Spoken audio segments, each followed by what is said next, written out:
لە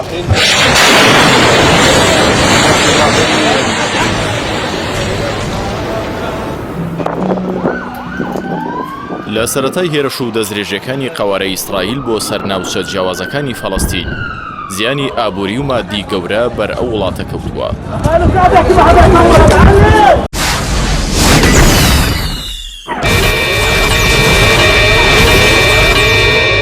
باپی ئامارەکانی وەزارەتی تەندروستی فەڵەستین 1810 هێرش لەلایەن ئیسرائیلەوە بۆ سەر ماڵ و بیناکانی نیشتەجێبوون و فەرمانگە حکومیەکان و ڕێگەوبان و قوتابخانە و تۆڕی کارەبا و بنکەکانی تەندروستی ئەنجامدراون. ئەو هێرشانی ئیسرائیل بەدەر لە زیانە مرۆییەکان زیانی مادی زۆری باژێرخانی ئابووری فەڵەستین گەیاندووە کە بەگشتی بە 322 ملیۆن و 300 هزار دۆلار دەخەمڵێندرێن کە زیانە ڕاستەوخۆکان 246 ملیۆن و 700 هزار دۆلار و زیانە نەڕاستەوخۆکان 75 ملیۆن و 600 هزار دۆلارە.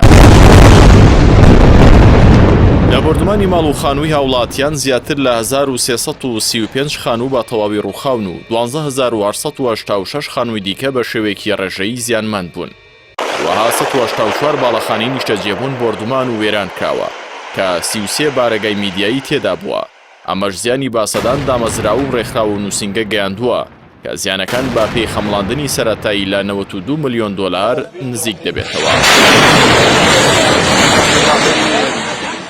جگە لەوانە 72 بینای حکومی و شوێنی گشتی لە بنکەکانی پۆلیس و دەستگای ئەمنی و خزمەتگوزاریەکانی فەڵەستین کراونەتە ئامانج کە زیانەکانی با 23 ملیۆن دۆلار دەخەمڵێندرێت.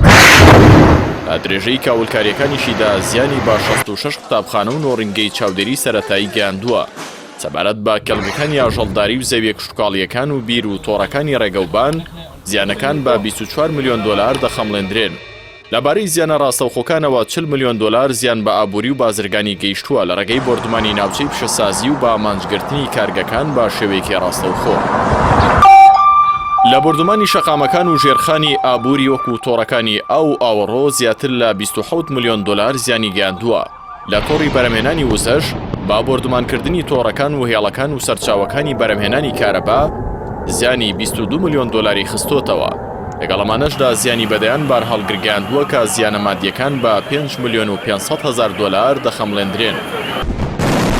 تۆڕەکانی پەیوەندیکردن و ئینتەرنێت لەم زیانە مادیانە بێبەش نەبوون. ئەوانی 6 ملیۆن و 500 هزار دۆلار زیانیان پێکەوتووە. 3 مزگەوتیش با تەواوی ڕوخێندراون. زیانی ڕێژەیش بەرچل مزگەوت و 1 کەنیسە کەوتووە کە زیانەکانی با 5 ملیۆن دۆلار دەخەمڵێندرێن.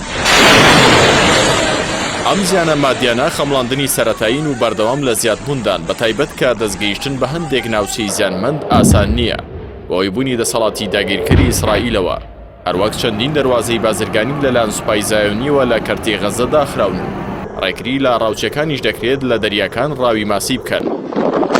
ئەنجامی ئەم هێرشە بەردەوامانەی ئیسرائیلدا 107 هزار هاوڵاتی فەڵەستینی ناچار بوون ماڵەکانیان جێبهێڵن.